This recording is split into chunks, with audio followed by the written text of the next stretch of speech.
Sure. Good morning. Oh, right. Like, No, it's not even. It's not even morning. no, I have my lights on. It's almost very dark outside, so like Good morning. I put the dinner for my husband on the table in the kitchen before I came in here. But good morning to you. Fine. Be that way. Sorry. Whenever living in another country. How rude. It is rude of you. I'm very sorry. I know you said you can't see it, but I do want to point out the fact that I know I have a mustache. It's because we're living in pandemia and I always go outside in a mask, so I don't cut it anymore. Also, I didn't notice it until today.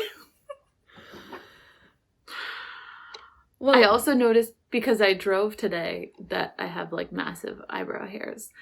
Pandemic, man, not good from a personal grooming situation in the facial region.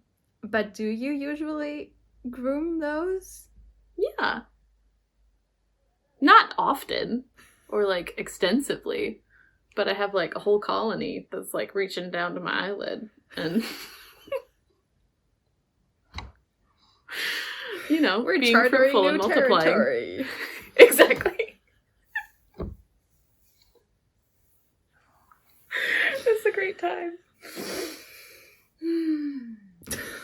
Well, great. We're both looking excellent. Yeah, I have stains on my very hoodie. It's not a hoodie, it doesn't have a hood. Sweater. It is the one that Megan got for me, though. Oh, it is. Look at Charlotte is a city in North Carolina, and I always wanted to go and have a sweatshirt from. And we were gonna take a road trip that included going to Charlotte, and then the only thing we wanted to do in Charlotte was get a picture of you with the Charlotte sign. Yeah. And that seemed like a little too far to go. Yeah. We went to Charlottesville, though, so... We did! And we that's close enough. Pictures there, so that was good. Yeah. And then Megan just got me this at some point. Where you were there? Was someone else there? I don't remember. No, I ordered it. I just ordered it online. Right. I didn't even go to Charlotte. Although maybe I flew out of Charlotte. I don't know. I have flown out of Charlotte before. Okay. So what are we talking about today? I was trying to think if I could make that a That's What She Said joke, but never mind. I'm passing that. You want to tell people how much you love That's What She Said jokes? Oh, so much. It's one of the reasons I like Megan so much. Because I'll do them with her. That's good fun. Yeah, entertains me with that. It's beautiful. Yeah. I hope that someday my husband will get them. That's gonna be the next level in our relationship. Like, that's the one thing I'm missing. He doesn't do That's What She Said jokes to me. You know, we have this beautiful relationship that's authentic and honest, and we have so much, you know, that we've built together. The only thing that's missing, That's What She Said jokes. Mm-hmm. It's just really, you know, if I could change one thing about my life. Yep. Yeah. Well, I believe that for you. I believe it's going to happen. Thanks. We just need to travel more in countries where we have to speak English, so his English gets better. So then... Come on down. I know. You gotta get down here. Well, I was gonna. And then... Pandemia. Okay.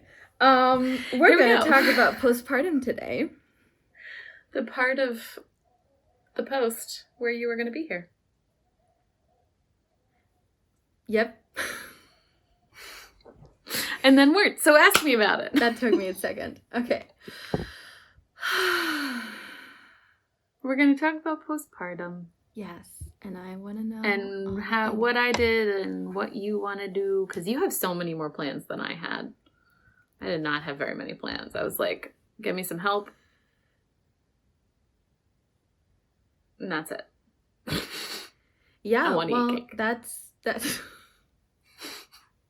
I saw a picture of that yesterday when I was looking for pictures for one of the thumbnails, and from you with the chocolate cake that you mentioned in the after birth episode, and I was like, we need to post that because although I don't remember if your baby is in it, so we might not be able to post it. No, I think he's breastfeeding, but I don't think you can see his face. So okay.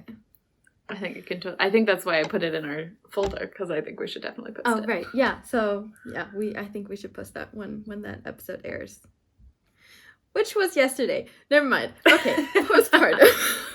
We can post it today.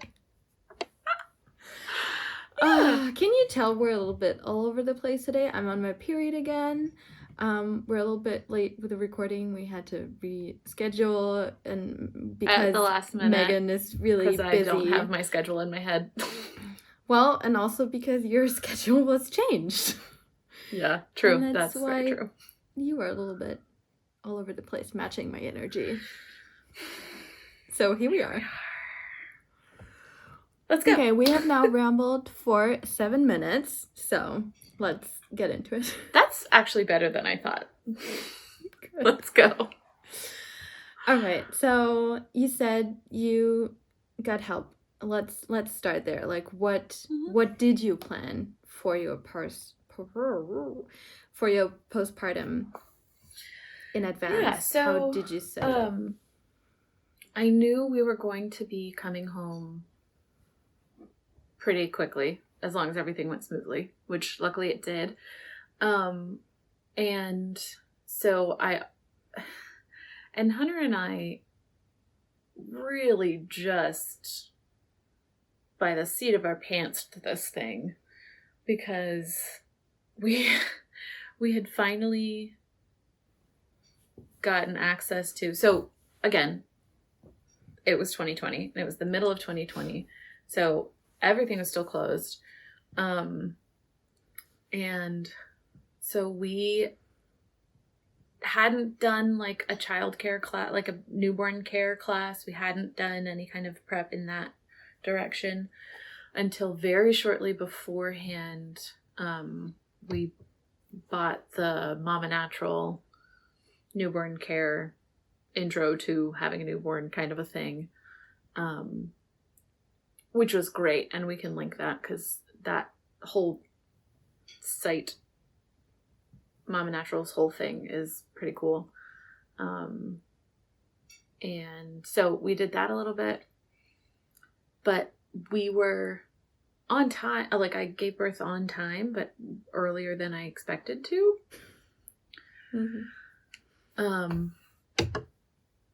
So I hadn't gotten into thinking about it. Also, I think I've mentioned before, like, I got to the point where I just could not take in any more information, and like couldn't make any more decisions, and didn't want to learn anything else about things that I should know. I was like, just once the baby's here, we'll figure it out kind of a thing, because I just was fatigued from trying to learn. And Hunter is a whole other story entirely, but we don't need to go into that. So, we did, however, plan to have my mom come and stay with us. And my mom, like I've mentioned before, is kind of a baby expert. Although I think we all realized together that it had been a really long time since she'd interacted with like a fresh out the oven baby, which was pretty cute and fun. And so we were all a little bit winging it. She far less than Hunter and I, but it was fun to sort of do that together and look things up as we go. And but what she basically ran our household and made me food, made sure I was eating. And so that was her main thing. And that was just the best.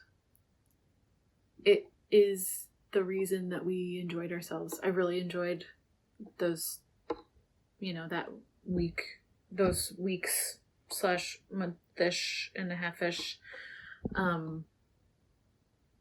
It was really closer to 2 months all told, but yeah, it was amazing. And that was because our house was super clean, like the cleanest it's ever been. She was making me food like every couple of hours, making sure, Hunter usually made sure that I was drinking enough water, because that's what he did during pregnancy. And so that was just like his thing. But both of them were making sure that I was drinking enough water. And it was so easy. And like, it was not easy, but far easier than I imagined it would be, because she was literally working around the clock to keep everything going. And my mom, I hope that I can do for someone else what she did for me at some point, because it was incredible. You're in my plan. I have to tell you though, like, I don't have as much energy as her. I will do as much as I can, but I don't have as much energy as her. She's a machine. She's amazing. Yeah. She is. No, in my plan, there's a team. Don't worry about it. Okay, phew. Well, that was the other thing. It was 2020 and all of that year as it was. And so we couldn't have more than one person. Yeah. Because again, it wasn't the plan. We couldn't that have I a team of people. Also been there and traded off with your mom. Right. Yeah. Yeah. We were planning to have you come at some point in those few weeks, and my sister was going to come, and like one of my aunts said that she was going to come. My grandma probably would have showed, like lots of people would have showed up. I've got a wonderful big old family full of people that want to help. And Hunter's family also would have been there as much as they could. And it just didn't really, couldn't happen that way. So my mom was a one-man band, and damn, she played good music. Yep. She's the person you want to call if you need a one-man band like that. Yeah, she is. She absolutely is. Yeah. At one point I was like, so can I book her for my postpartum? I know. Oh, yeah. I mean, also, her mom and my mom would have the best time. Oh my God, they totally would. She could live with my mom, and they could. Oh. Okay, I need to talk to your mom. Cheers. Okay. I had a question in there, and I forgot because I got too excited talking about your mom.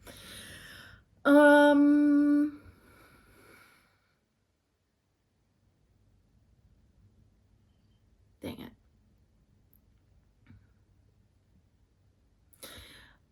What would you say was, if someone asked you how long was your postpartum, what would you say the time frame was? And then second part question, what was the journey in there? So like maybe for this amount of time I was like really just in the bed, and then at this point in time I started getting up, moving around, and then this stage, like, did you have stages? How did that go? Oops, sorry. That's really, yeah, I did have stages for sure. I don't think I can put a time frame on how long my postpartum, like I still feel like I'm postpartum, if that makes sense. Yeah, totally. But I guess I got my period back. That's something. But yeah, I don't know what the actual, like, if there's a delimited time when you are no longer postpartum. Well, that's why I ask, because there's I know postpartum different... depression can show up at least 6 months later. Mm-hmm. And like postpartum mood and psychological stuff can show up pretty late. But in terms of like, there was a certain amount of time where I could literally only and just barely take care of my physical body. Like, you know, all the care of my tears and healing down below. And like washing myself and like using the bathroom and sleeping. Like those things took up my energy and time for a certain amount of time. And I don't really know how long that was. It was probably a few weeks, maybe like 2 to 3 weeks. The first time my mom left us alone, I should have written down these dates. I don't remember exactly when it was, but it was like the second week of August, I think. She left us for a few days, and just went home and did a couple of things, and then came back after a few days for another 4 weeks approximately after you gave birth. 3-4 weeks. I think it was 3 and change. Mm-hmm. And then she came back and stayed for another 2 weeks, and then she like left for a week and came back for a weekend. You know, like she weaned us off of her. So probably until shortly before then, so at least 3 weeks, it was all I could do to take care of myself and feed the baby, right? So, and I guess a little bit of caring for the baby, like getting him to his nap and that sort of thing, which was like all the time. He was just sleeping all the time. But yeah. So the stages. So there was like an elation stage that was probably about a week, where we were just like thrilled to not be pregnant, thrilled to have this baby, thrilled to be like in our little cocoon. And wonderfully, Hunter was able to get a bunch of weeks off too, so he was able to be home, which was amazing, because not everybody in America has that option. Yeah. So that was really great. He was, and the greatest part was he didn't have to take over the whole household stuff. He does a lot of the household stuff anyway, but like he could take a break from that because my mom was literally doing everything, and be with us and be with me and, you know, take care of everything around me that wasn't something I physically did myself, or feeding me, which is what my mom was doing. So like it was really cool to have him be able to be so with us and with me during that time. So yeah, that was the first stage. We were just like thrilled to be where we were and taking care of my physical body and sleeping. I think it was really early. I think it was like 2 or 3 weeks in that I was like, I had so much milk. I just had milk coming out of my pores. Like it was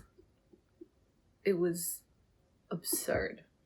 And so I would hawk off like 4-5 ounces at a go, just like with nothing to do. Like the baby was eating lots and plenty and like gaining weight very well, and I still had just like milk for days. So at some point 2 or 3 weeks in, I was like, I need to sleep. There were a couple of times where I got to like crying in the bed, and that was only a couple of times.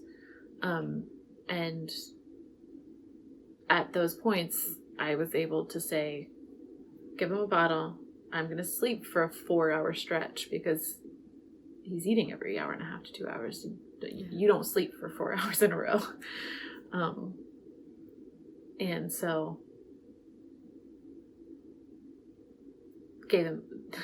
left my mom with a bottle with the baby in the middle of the night. And she was like, and here's where my ignorance comes in, because not every baby will take a bottle, especially breastfed babies. And she was like, oh, okay. And she didn't say, like, he might not take the bottle. Oh, bless her heart. She's so good at that. Because she just wanted me to feel comfortable sleeping, I guess. But, like, we could have gone to the point of, like, okay, we'll give it a try. If he doesn't take the bottle, bring him into, like, obviously I want him to get fed. Like, if that and I'm means sure I had that's to what wake she up, would then have done. And that way you were I'm not sleeping sure, more but soundly. I'm not not being sure nervous that's about what she it. would have done. Okay. Yeah, I don't know. We'll see. Or we won't see. We'll never know. But, yeah, so I'm not being cohesive about this. But there was the stage where we were just thrilled, and then I continued to just have to take care of my body and feed the baby. And those were the only 2 things I could do for a week or 2 after that. And time is such a weird time thing, too, because it just all feels like one big long day. Mm-hmm. Like, time was not real at that point. Yeah. We were living on baby time, so, like, we slept when it was dark out, and we were awake when it was light out, as long as the baby didn't need anything. And that was how that's how we kept time, like, yeah. It was, so talking about days or weeks or stages is hard because it just feels like one big stretched out thing. Yeah. But eventually I did start being able to, make my own food, or put in a load of laundry, or, like, I started working on a craft project at some point. There's a picture of that, I think. I started making his playmat because I think I might have started it before, or, like, cut out the pieces before. But yeah, I started working on a craft project at some point, and that was really exciting because it made me feel like a person. Because that's a thing that I do. So yeah, there are, like, moments where I felt like something new was happening, and some of, like, my abilities were expanding beyond taking care of the baby and taking care of my body. But it was, like, slow and stretchy in my head. I don't know. Yeah. Okay. Yeah. Sorry, our connection is mediocre today. Okay, you're there, right? I'm sorry. I am, yeah. Cool. So you mentioned taking care of your body, of your healing. What did you do for that? Like, did you do sitz baths? Did you do, I don't know, what did you do for that? Yeah, I did. I did sitz baths with Epsom salts. And I was supposed to do them 3 times a day. I rarely managed to do them 3 times a day. If I did it once a day, I felt like I had accomplished something. So, yeah, it was supposed to be 3 times a day, 10 minutes per bath. Wow. So, I did that for a while. probably for the full 6 weeks. Although that did start aggravating my hemorrhoid. Or, no, it wasn't a hemorrhoid. I don't know. It started aggravating my butthole. And that wasn't nice. But it did help my other cuts and tears and things. Mm-hmm. Yeah. And those healed up really fast, it seemed like. But what I realized later was they didn't hurt anymore when I peed, and like they weren't open wounds anymore, but they were still healing for like 8 weeks, I think. Mm-hmm. Which is interesting. But yeah, so cleaning my body, I took more showers in those few weeks than I have ever taken in my life. Like I shower a couple times a week on normally, which some people may think is gross. Plenty of my friends think it's gross, but I'm fine with it. So I was showering a lot because of the aforesaid milk coming out of everywhere. I was just felt gross all the time. I was covered in milk. I was covered in blood. Like I was bleeding for a while.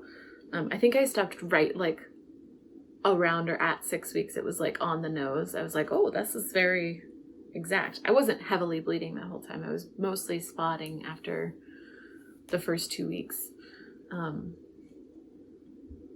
But yeah, that was an adventure. I felt really gross, so I was showering a lot. Were you sweating too? I hear a lot that oh my god, you're like really hot and sweat a lot postpartum. It was so hot. Well, it was also so summer. Hot. It was summer, but like my mom in the bedroom at night, we kept it pretty cold, and she was like slightly worried about the baby, but he was fine. We had him really well wrapped up. We had him in long pajamas and swaddled, but she would come into the room with a coat on, with like a sweater and a coat on, because it was so cold. And I could not, the AC could not be on high enough. Yeah. And we have AC units because we don't have central air in our house. So all of them were like cranked up to 100. And it was a lot. So yeah, I was very, very hot and sweaty. So that probably played into it too. But it was mostly the milk, honestly, because it started smelling like old cheese. You're like, maybe I should wash myself, you know?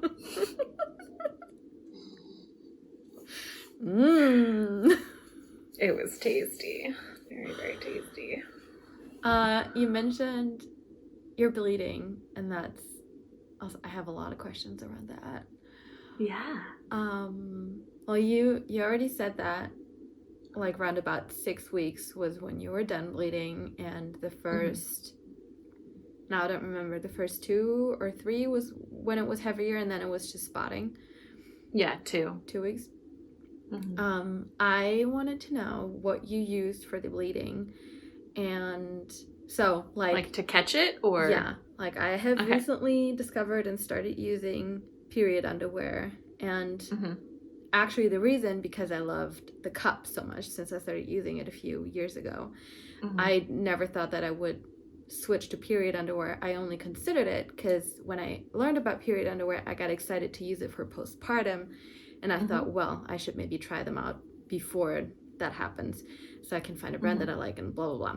So yeah, I wonder if that's even enough. Like, I have no idea. I hear a lot, but I feel like once you experience it, you don't have an idea before how much it really is. Like, would period underwear catch it? Would it be able to catch it after like the first week, after the first 2 days? I'm gonna stop talking. No, yeah, those are really great questions, and I think it's probably different for everyone. Because like with my bleeding, I think after the first few days, period underwear would have been great. would have been fine. It was like pretty heavy period bleeding.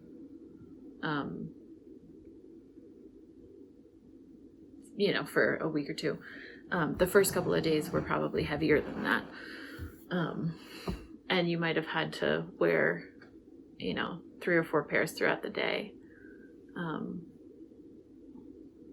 But so I used a combination of things. I had a few like Depends disposable underwear things that I'd gotten from the midwife. And those worked really well for the first couple days. And then I had some menstrual pads that I think I had bought. And so I used those for a while. And I also used, so after the first couple of weeks, I have some washable pads that I have to use with my cup because sometimes my cup leaks. So they're just panty liners. So they don't hold a lot. But I use those, and then sometimes I use those in conjunction with, I have some like sewn wipes that I had made originally for the baby, but they were a little bit too stiff to use for the baby. But I just use them for me. But I hadn't used them at all at that point. So I put those on top of the panty liner just to give it a little more absorption. Mm-hmm. And then the panty liner actually provided with the waterproof to protect my underwear. Right. So yeah, some combination of those things. I did end up getting like a diaper rash type thing. I ended up getting irritated at some point. And all over, not just in the rear. This is really cute. Welcome. Here we are. This is what we're here for. This is what we're here for. Yeah, and so I did end up getting irritated at some point, and I think that was partly from it was all of it. It was just being wet all the time, basically, right? Because you're bleeding. And so, and even and there's no oxygen getting to there because you're always wearing something and wearing like not cotton stuff because because it needs to be waterproof. I did at that point stop wearing the disposable pads because the plastic on the inside of those really irritated my skin or was just uncomfortable. And, with a hemorrhoid, everything is uncomfortable. It's the worst. I was talking to my doula, and they were saying when they gave birth, they ended up with like a fractured tailbone. And they said they were like, my hemorrhoid hurt worse than my tailbone fracturing. Oh my God. Got it. Hemorrhoids are terrible. Yeah, you want to talk about that? You want to fill us in on that? I think that's his name was Henry. That a lot of people don't think about and know that that's a thing for pregnancy. See, that's the thing. I did hear a lot about it for pregnancy. And then I heard a little bit about it that like they can get worse during birth. My midwife told me like a quippy story about how someone's got better from birth because there was so much pressure being applied to it. That was not my experience. I had like a little itty bitty hemorrhoid before I went into birth, and I had a second son named Henry, the hemorrhoid, by the time I came out of my birth. He was around. He's still, shows up every now and then. That's another thing I didn't know about hemorrhoids, which anyone who's experienced hemorrhoids will know already, but I had not, so I didn't. They don't ever totally go away. So, like, they'll be more inflamed or less inflamed, but it's a varicose vein, so it's just there unless you get it surgically removed. Mm-hmm. And there's a lot that you can do to, ease the irritation and ease the inflammation of that particular varicose vein, but it doesn't, it's just there. Yeah. Forever. So,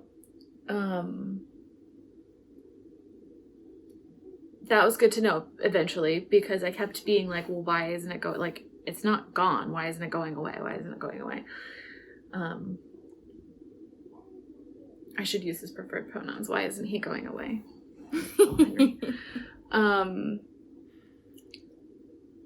So that was something that I was happy to learn eventually, because it made me worry less about it. I think he fell. Oh. He's pulling himself up now. Oh my god. It's like pulling himself up on the chairs and on the crib, and it's dangerous. Yeah.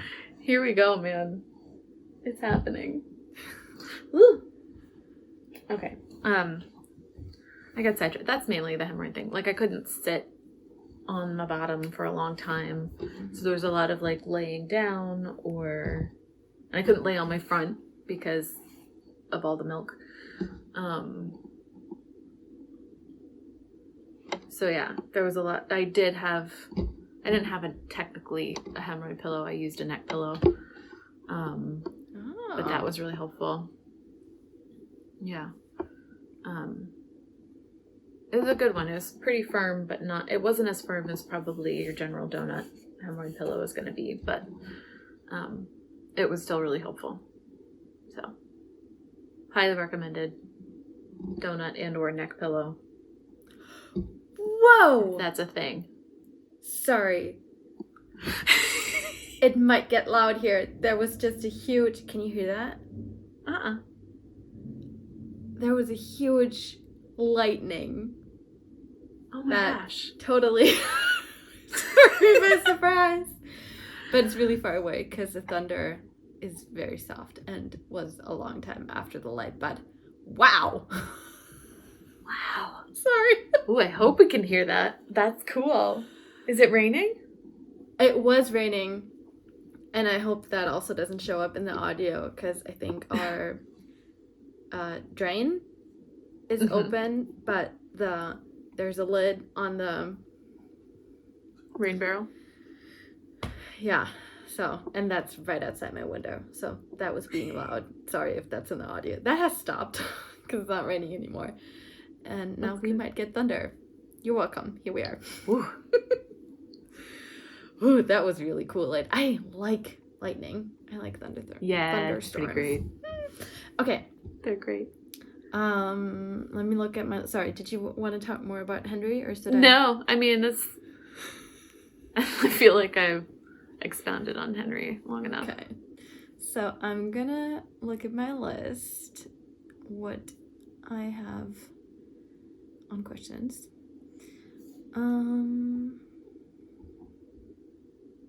Oh, you mentioned depression earlier, and I did write that down too. Did you get postpartum depression? Like, how was your hormone level change after birth, and with breastfeeding maybe also? And how did you adapt mentally to the new situation is what I wrote down. And that's also something I asked yesterday in our Instagram stories if anyone had questions about postpartum, and we got that question too. Someone said, like, I imagine it to be really overwhelming. How was that adapting to the new situation? Yeah.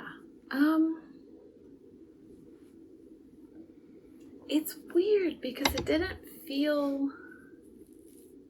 That part of it didn't feel...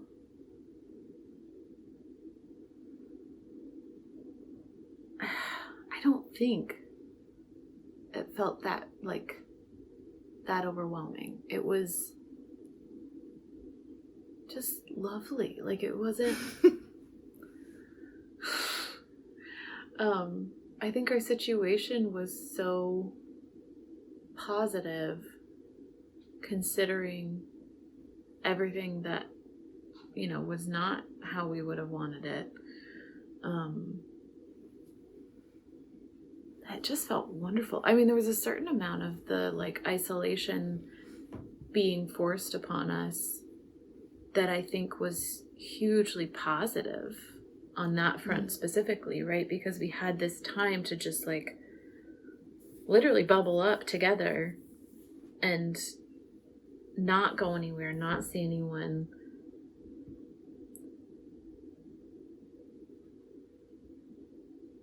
And what that meant was we just all got to be together in this like little like unit that we were becoming. And it was that was cool. Like I think we might do something similar if and when we have another kid. Just like limiting the amount of people visiting for the first couple weeks at least. Because I think that was a huge part of why it wasn't overwhelming. Because I didn't have to. I would imagine, and I think what I would ask if I went to visit someone who had just had a baby, I would ask, how's it going, right? I would ask, how are you feeling? You know, how do you like your new life, right? All of these like big questions that just become part of a small talk postnatal visit, right? Like, or newborn baby visit. And you know, I got those questions over FaceTime or Zoom or whatever we were doing with the folks in our life, but I imagine it would be harder with someone visiting your house and, you know, intentionally or not, just like throwing off the routine and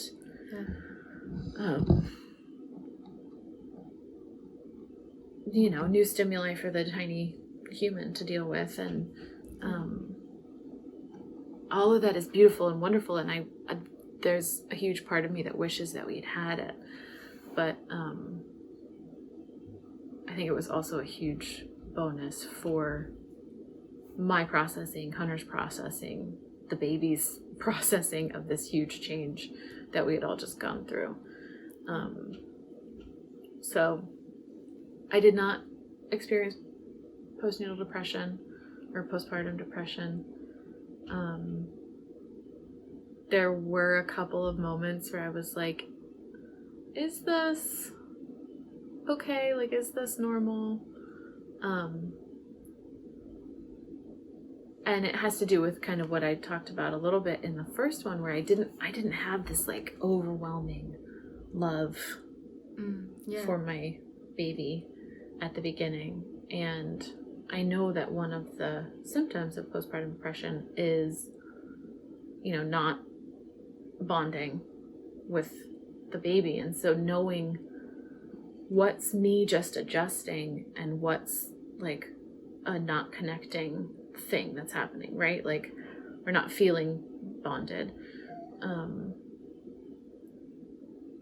And differentiating that and figuring out is this normal? Is this okay? Because I don't have any frame of reference for it.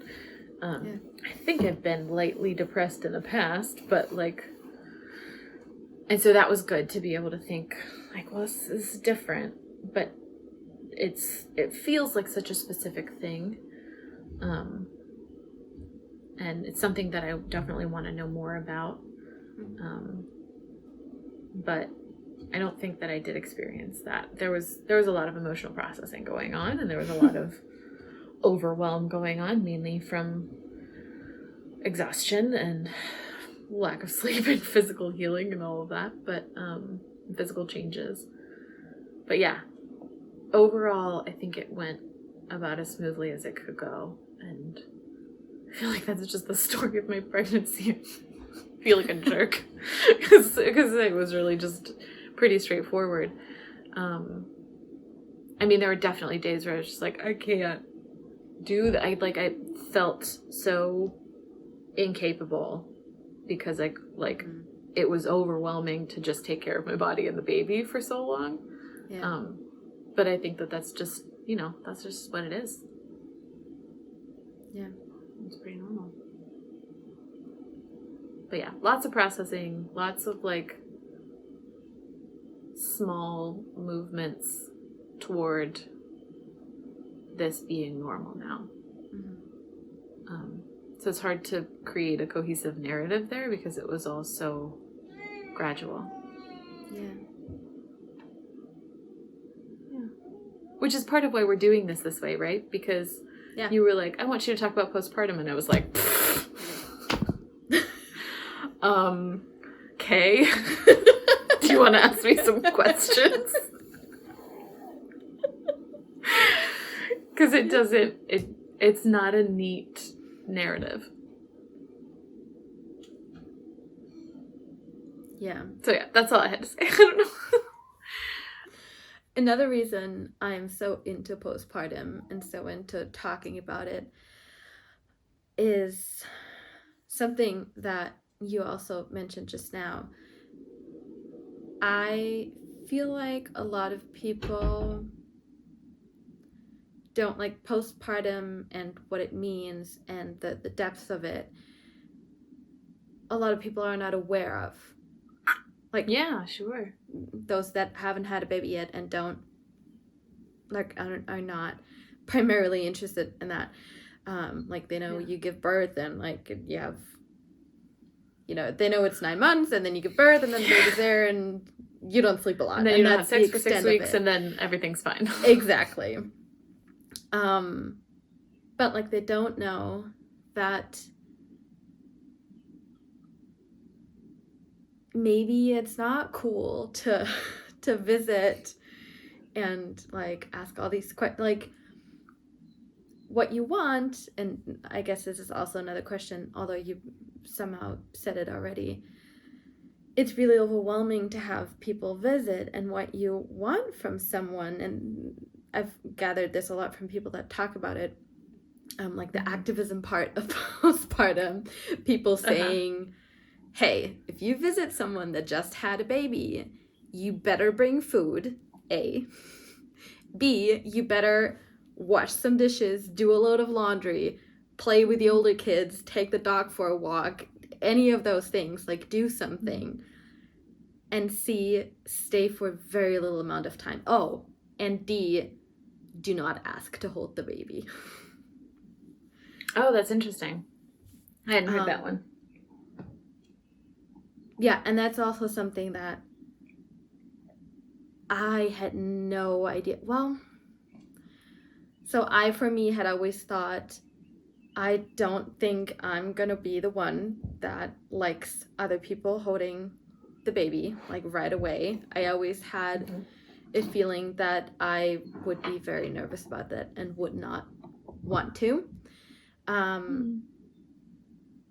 But only after I started looking into this and hearing people's stories and hearing other people talk about it, I learned that that's a hormonal thing for the mom, that there's actually like separation anxiety. And I mean, it makes a lot of sense.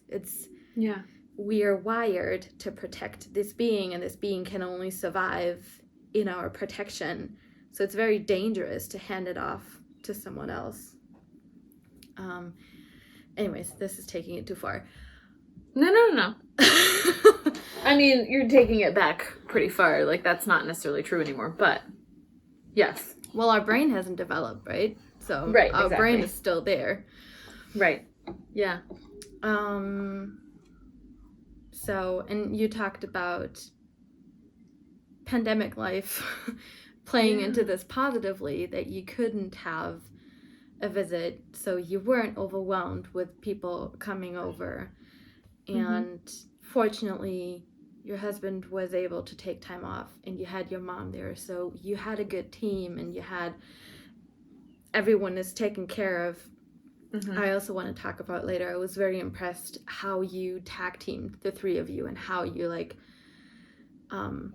separated the duties and traded off and took care of each other and were like, hey, mom needs some sleep tonight, so let's trade something. Okay, do you feel like we need to add anything to that thought? I feel like I ranted for a very long time just now. Rambled. Um, I wanted to say when you first started talking about this that I didn't really feel that way. I didn't really mind other people holding the baby. But one, the only people holding the baby were my mom and Hunter. And I feel like that's different. That's not what I meant. it was different. And my mom didn't even hold the baby very much. Like, she held the baby a little bit, obviously, and, like, helped when I was sleeping or, you know, doing something else. But I remember at some point thinking, like, oh, she probably wants to hold the baby some more. You know, like, she wasn't looking for that all the time. I mean, she was just can we call this one, like, a fan letter to my mom? She was being so amazing. We should. But yeah, this is good. We're getting people amped up for the episode with her that we're gonna do. We haven't even decided what we're gonna talk about yet. She already said yes, though. So, yay! Thanks, Mom. So, what was I gonna say? Oh, but I did feel that way. It was like a month or two out, and we had, you know, everyone had appropriately isolated and whatnot, and we went to visit Hunter's family, who lived pretty close by. And everyone was so excited to, like, see the baby and hold the baby, and I didn't have a problem. Like, by the end of that day, I was like, give me my baby back. Like, give me my baby. I'm taking him in the other. Like, it was, yeah. That was the only time that I felt that, but it was very strong and very emotional and, like, very, like, I need to take my baby back now. Like, I need to take him away from you, and I need to go and just be with him by myself. Mm-hmm. So it's interesting. I wonder if I would have felt that more if people had been at my house more often. Yeah. It was so, I do want to say this. So we didn't have a lot of people coming over, but everyone that did come to the house brought food. So it was good. Yay! That was really great. And, like, we had Hunter's parents. It was really hard to have my mom there and his parents not be able to be there. Yeah. He's especially really close with his dad, who's close with his mom too, and obviously all of them wanted to help and be there, and so they came by, but also, like, people that I wasn't even close to but were moms, like, reached out and were like, hey, I know that you probably, I don't know what your level of support is, but if I can do anything, let me know. Oh. And that was just so gorgeous, because I recently moved to this area. I don't have a lot of close friends here.